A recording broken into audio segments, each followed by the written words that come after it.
Look at this stuff here. So what do we got? We've got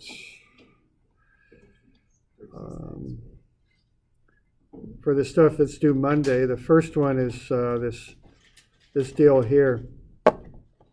So what we've got there is a couple of hole saws. Those are round saws that rotate. They got teeth on them. If you're ever putting a doorknob in a door, you'd use one of those to cut down through the door and to cut a hole out of it.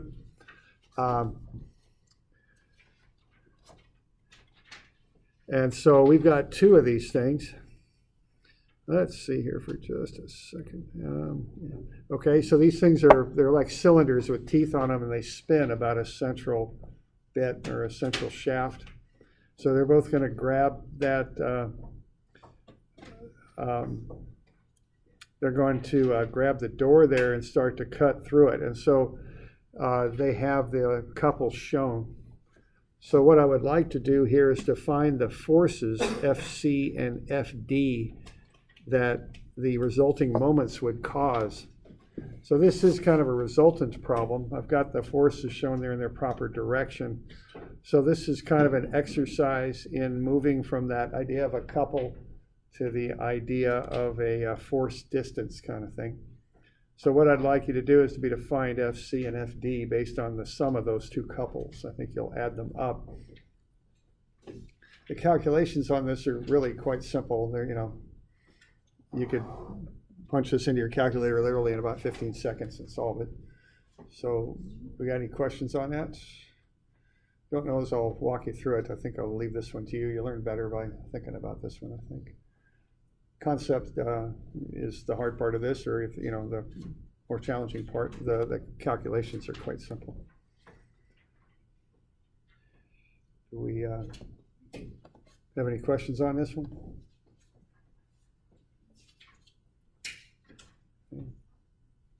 Okay.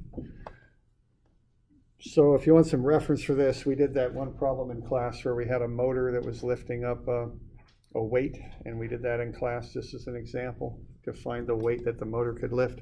It's the concept similar to that, the idea of a moment being expressed as a couple as they are there versus a force and a distance. Okay.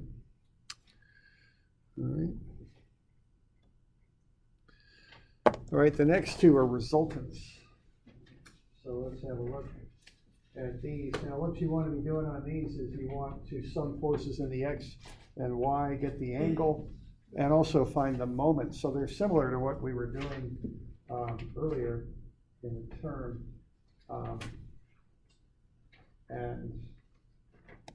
But we're going to add the idea of a moment to them. So what you want to do on this is just to, you're going to take the moment about A. So to accomplish that, you're going to sum forces in the x, run the numbers on that. Just for example, on this one, you would do, what would you do there? You would do cosine of 40 times that 7 kilonewton force. And then you'd have to subtract off the other one, and that would be what? Cosine 58 times the 4 kilonewton force. So when you do sum of fx, what you're going to get there is 3.24. Okay, then you'll do the same thing for sum of fy, and you should come up with negative 7.89 for that. Okay, fr, you're going to do the theorem of Pythagoras there, and you'll come up with 8.53. Okay. You get the angle, you'll take the inverse tangent of 7.89 over whatever the heck you're going to put on the bottom there, and you should come up with 67.7 degrees, like that. So I'm just kind of filling in some of the answers there for you. Okay. So this is just kind of a process that you run through to find these different things. Part of the problem is just knowing the things to find and how to, what you do to find them. Sum of moments about A there, you're going to have negative, because it's clockwise, sine 40 times the 7 kilonewtons. And then that will have a 3-meter moment arm. Okay, you'll have another one that's negative, and then that'll equal negative 27.1 kilonewtons. Kilonewton meters will be the moment there.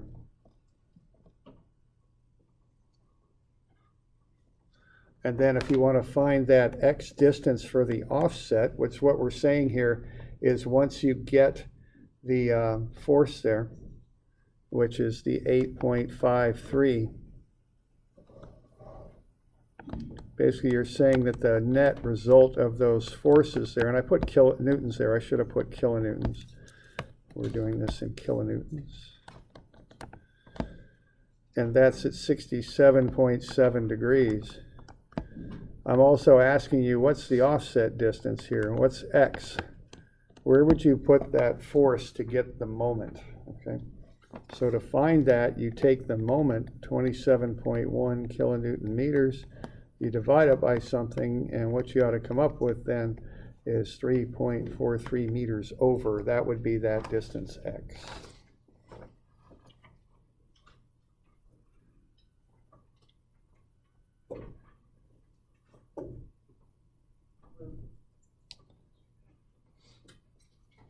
So we're doing all right with that? We got any questions on that one?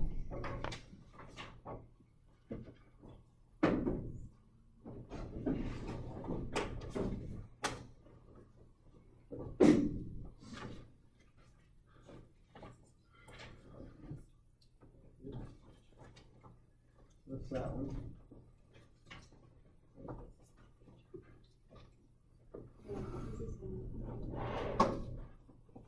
Wait, can you go over like that direction of the moment? Sure. Yeah, the direction of the moment.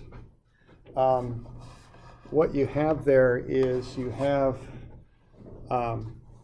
clockwise is negative, counterclockwise is positive. So, and that's done by the right-hand rule.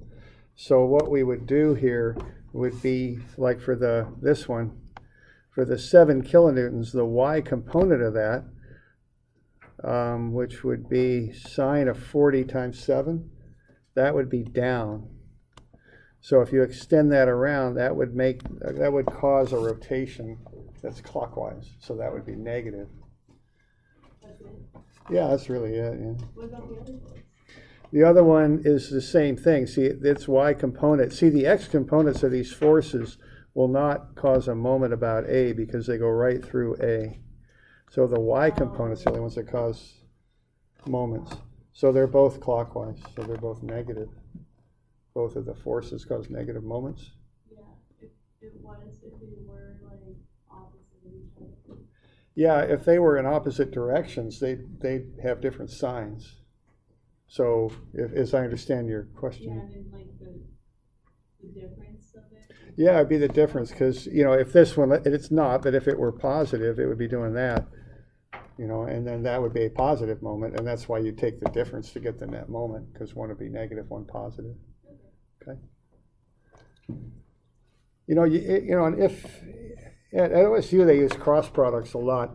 I don't really myself, but they, you can't do these with cross products if you're not, if you don't really like doing the visual kind of thing there. You could, for instance, what you could do, now it's more work, but what you could do if you wanted to find the moment of that 7 kilonewtons about A, what you would do first would be to vectorize it. So what you would do, you would take 7 kilonewtons times cosine 40, and that would be the I component, and then 7 kilonewtons not minus, it'd be times sine 40, and that would be the J component. So what you would do then would be to vectorize that force. So 40 cosine times 7, 5.36, and then minus 7 times sine 40,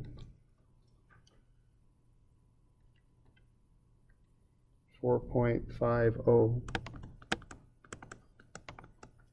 Okay, so that's, I didn't give it a name, but that force there would be that, okay?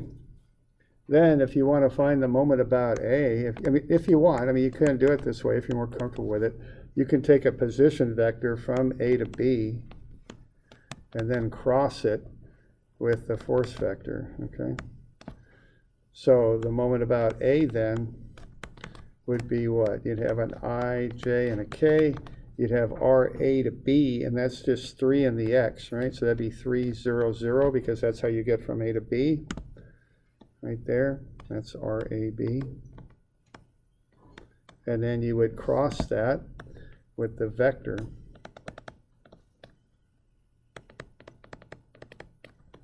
So you can do this in 2D if you prefer, you know. And I think at OSU they tend to teach it that way. I don't much, but that's how they do it. So that's pretty similar to what we did on the thing that we just turned in. Yeah, right. Right? Yeah. And I was struggling with instead of like RAB, I'm pretty sure I used RBA. Mm-hmm. And so I guess I struggle like visualizing which way you want. Would you consider that the moment arm almost?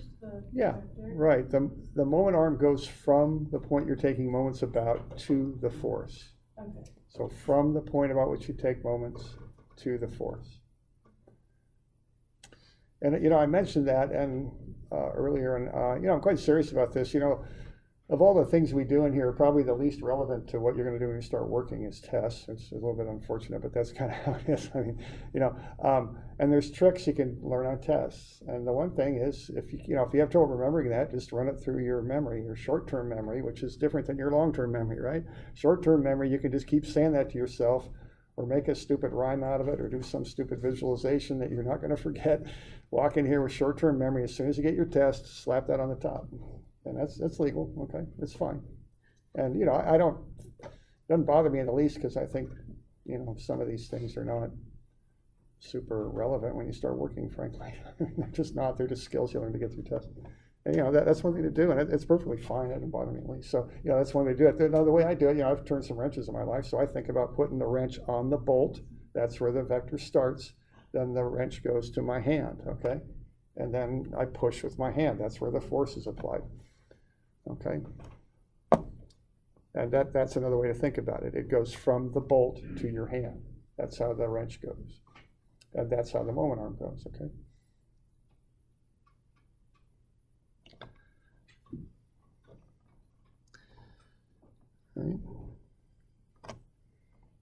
All right. So you could do that moment in this fashion, and it works fine for 2D moments. You know, it's a fair amount of work for not a whole lot of result, because what you're going to get out of that is 0. You know, that's the one thing I don't like about it. I don't like a couple things about it. One is you have to work so hard to get the answer. You know, you can get 0 minus 0i, then subtract off the j, and what? That'll be 3 times negative 4.5. Right? No, 3 times 0. Oh, that's right. It's going to 0 out. See, when you do 2D moments, the only thing you end up with is a k vector. That's right. Okay, and then the last one here is you're going to end up with plus, and that'll be the last term. That'll be the 3 times negative 4.5, and then minus 0, and that'll be the k, all right? So any of these 2D vectors are k vectors, because you define a vector by the axis about which it rotates. So any vector in the xy plane, the axis about which it rotates will be normal to the xy plane. That'll be a k, a z, okay? So you could go ahead and do it that way, and you'll get the same answer, assuming I didn't mess anything up there. Negative 27.1.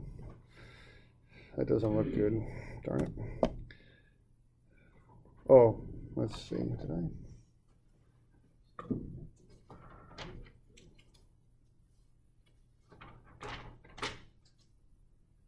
That's going to have to be 27. Oh, right, because that's not the whole moment. So this particular moment here comes out to be what you'd want, but there's a second moment you have to do. I just did that moment with one force. You would do another cross product with the force at the end right there, okay?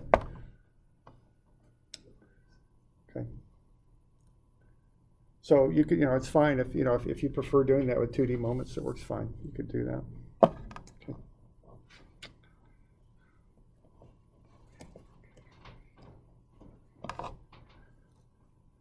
All right, so there we go. We got another one similar, and it's the same process. So these resultants, it's just the same deal. You just sum up forces in the x, sum up forces in the y, take the square root of sum of the squares to get the magnitude of the force, do the arctan to get the angle. I mean, that's how that works, and then find the moment.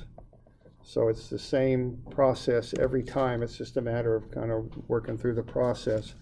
So when you do this one, sum of fx, that should be negative 1513 newtons.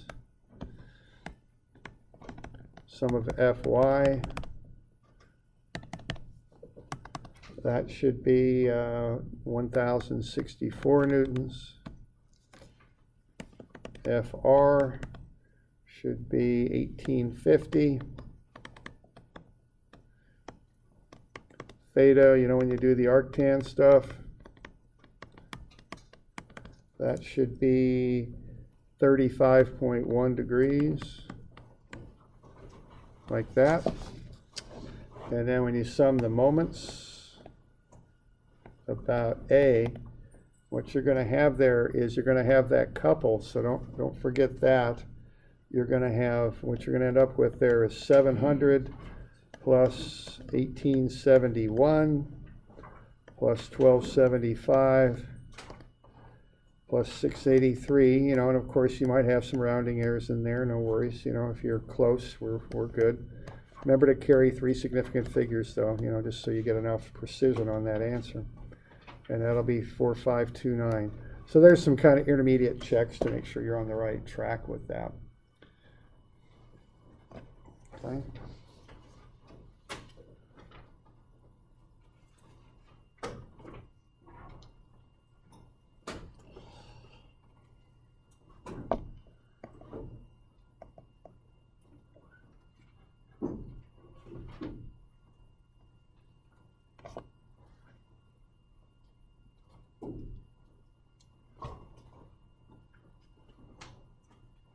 So we all right with that?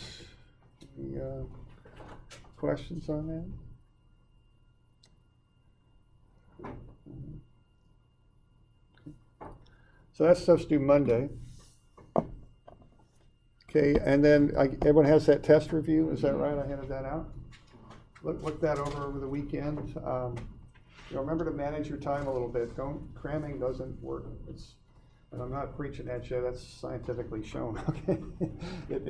So study a little bit this weekend. At least look that thing over so that on Monday, when if you got questions, I'll take them, okay? Just give it a little bit of time. I know you all got probably a physics test coming up and all that. That's going to require some of your attention, but all the same, just an hour or two for statics. Just keep an eye on that stuff, okay? All right.